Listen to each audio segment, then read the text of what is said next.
All right, you guys. I just woke up. And something was on my mind when I woke up. The only thing I did since I'm sorry about the bedhead and shit. Only thing I did since I got up was make me a cup of tea. So check this out, man. It's really important. That's why I'm doing this. I started to realize a lot of things about this planet and about this world. And this shit is crazy to me. If you don't know me, King Cabe. I'm a rapper, a singer, a producer, an engineer, a composer, a writer for everybody. Like, I got 3,700 to 3,800 musical compositions done to date. I get music in my dreams. That's how much of a musician I am. So I can play the guitar, keyboard, drums, fucking violin, everything that I can get my hands on. That's just to give you a prerequisite as to who I am, so you're not just thinking I'm some bum talking about some shit that they don't know about. So, first of all, we got a lot of people that want to be musicians and things of that nature. And that's a beautiful thing, because musicians are beautiful by nature. But there's a manipulative energy within the industry that I would like for you to be wary of. There's manipulative energy in a lot of industries, and it affects life in a lot of different ways. So I say that to say this. Like, when I was first getting into the professional aspect of producing and going to different studios for people, there was one one engineer that pulled me to the side. He was like, "Hey, man." I was like, "What's good?" He's like, you know what you gotta be in order to be a producer, right?" It's like, "What are you talking about?" He was like, "Cause he knows that I'm a spiritual person, so he just felt it like he could talk to me about this type of stuff." He's like, in order to be a producer, you have to first be a magician. Think about that. He's like, in order to be a producer, you first have to be a magician. I was like, what the fuck are you talking about? I kind of knew what he was talking about, but I wanted him to elaborate to see what his aspect of it was. So like, what are you talking about? And he said, because each one of these beats that we do is magic in itself. He said, you got to know how to conduct these people. You got to know how to pull the strings in order to get them to go a specific way. I don't like manipulating people. Me, I actually know practices that are passed down from our ancestors that people consider magic or whatever the case may be, but I don't want to use them to manipulate people. You know how some people like put spells on people in order to get them to love them, put spells on things to get money, and put spells on different managers so the manager doesn't bitch at them and shit like that. I mean, all that always comes back. And it doesn't come back in a good way. It comes back in a bad way. So when I was younger, I'm not even gonna lie, I got a job by doing a magical ritual. And he was like, he didn't know that. Subsequently, there was a bunch of magical schools. I'm not gonna name no names. There was a couple magical schools. Y'all think that fucking Hogwarts shit is like fake? No, my friend.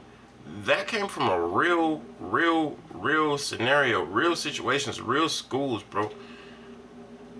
Yo, they sent me emails, they sent me text messages, they sent me calls. I mean, they gave me calls in order to be a part of their school. I swear to God, I want to say the name of the school right now, but I'm not gonna say the name of the school because they didn't give it to me in open. So that's something I'm gonna have in respect for them not to give their name back in open. And the name of the school seemed like a benign name, so I'm not gonna put them on blast because they may be on the right side of magic, trying to block out the dark side. I don't know which side's what because I never got in it. You feel me? But the ritual that I did to get a job, it was an old book that I had. Is you fashion a candle and the shape of yourself and like put a personal aspect to it, a personal item, or whatever the case may be. If you want to go so far as to put like your hair on it, you can. I did not. I just have a powerful mind, so I envisioned it to be me. It's a 7-day process. Like the first 3 days, you burn it like 30 minutes while thinking about the factor of you getting another job. Then you take a step. You burn the second day 30 minutes, take a step. Third day 30 minutes, take a step. Fourth day 30 minutes, take a step. And on the last day, the seventh day, you put it inside of a structure that you create that's kind of like you put it in a structure that you create that resembles your place of employment that you want, and you let it burn out the rest of the way while thinking about like you being having a job. Next thing I know, boom, yo, we have an open house coming. You want to come down and check out the job? Got me a motherfucking job. The more specific you are, the more specific it'll be. But I got me a job at that point, because at that point I was unemployed, and I was like, that was way long time ago. I was living with my mom, and I didn't want to live like as a buster. As a man, you want to be able to get your own shit. Some people rob, some people steal, some people use magic. You feel me? I didn't want to rob or steal. Never robbed nobody, never stole from nobody. Only thing I stole was like a baby Ruth, and I had to take that shit back. My mom had embarrassed me. Like my brothers was like, Roofy Doofy, and then they made me take it back to Walmart, and I handed it back to the manager. It was extremely embarrassing. That's why I said to myself, I can't be no thief. That shit's embarrassing as fuck. It puts a bad name on your family, and it puts a bad name on you. What's up, Kit Kat? And then, so he said, yo, you gotta be a magician in order to do music. So I was like, red flag number one. Red flag number two, man, it's just looking at what this music does to people. I love music, man, but music nowadays, I'm gonna tell you straight up, man, I don't even like talking about shit online, but y'all need to hear this, man. There was an operation back in the day that it's declassified right now, so I can say it. It was Project MK Ultra. Project MK Ultra was a composition of different operations, one of which was mind control. And so they went about mind control for different, firstly, psychiatric patients. They were testing like different serums and things on them to see if what concoction would make them docile, but not too docile to be like, docile enough to knock down the defenses, but still intake and reproduce what you've taken in. So they've comprised a couple, about like 4 ways that I can think of at this present moment. One way, fluoridated waters. Fluoridated waters was taken from the Germans' practice back after World War II with Project Paperclip. They took the scientists after World War II from Germany, and they started interrogating them, saying, how do you guys have your soldiers being like, blah, blah, blah, blah, in unison? The motherfuckers was in unison because of the heavy fluoridated waters. Why do you think they motherfucking put fluoride in all of your toothpaste? They put fluoride in your waters. They put fluoride in everything they motherfreaking can in order to get you to have that small percentage of fluoride inside of your body so that they can calcify your pineal gland and make you more susceptible to suggestion. Because fluoride does that. If you put a drop of fluoride on concrete, pure fluoride, it'll eat the concrete. So what are you putting it inside of water for? What are you putting it inside of toothpaste for? You know it's extremely toxic. It's also an active ingredient in atom bombs. Did people know that? It's an active ingredient in the atom bomb. But they put it inside of your water, inside your fucking toothpaste too. It's ridiculous. Fluoridated water is number one. Secondarily, television programming. They would sit the psychiatric patients tied down to a chair and with their eyes open, like pried open in front of a TV, having it flash a bunch of symbols and seeing how that would affect the subconscious as well as the conscious mind. So, television programming, radio programming. Well, this is fluoridated water, was number one. Television programming, number two. Radio programming. Why do you think they call it? I'm looking at a damn message pop up. Why do you think they call it programming? Your subconscious mind is like a freaking computer. You give it programs, and it reproduces that into society. It reproduces that in your life. Whatever you put in your subconscious mind is reproduced in real life. That's something you can find out if you study the subconscious mind. Subconscious mind doesn't know what is true or what is false. It just knows what you give it that is infused with emotion. Subconscious is the emotional mind. Conscious mind is the logical mind. So if you feed, excuse me, if you feed it anything with an emotional power, it takes it as true. So fear on a movie, oh God, there's gonna be a Michael. Yeah, you're gonna fucking find that in life. That's why they give you different movies with different fear. Like they'll play different right when the motherfucker stabs somebody, because they know what frequencies that induce fear, and they induce fear at the specific moment that they're showing you a specific action. So if there's an emotion with a specific action, it gets lodged in your subconscious mind, and it turns into a building block of your body, a building block of your life, rather. And so that's the reason why they do it with the visual and television programming that way. So I implore you to stay away from video and television programming. I know it's extremely hard. Like, fam, just find a freaking hobby that'll take up all of your time, so you're not there filling your mind up with a bunch of bullshit. They play laugh tracks in the back of those sitcoms and things of that nature to get you to induce the emotion of laughter and happiness and joy, so that whatever they're showing you gets lodged inside of your mind and your subconscious mind as something that should induce joy. So say they show somebody tripping somebody and the person falls, whoa, boom, and then they say, now they're programming your mind to think that tripping people up is okay, and tripping people up is funny, and making mistakes is funny. When in all actuality, making mistakes is not funny. It's not something that should be laughed at. It should be something that should be helped. If somebody falls, you should pick them up. You shouldn't laugh at them when on the floor, when their lunch fucking tray falls on their face and there's a whole bunch of milk and everything on their face. Help them get the fuck up.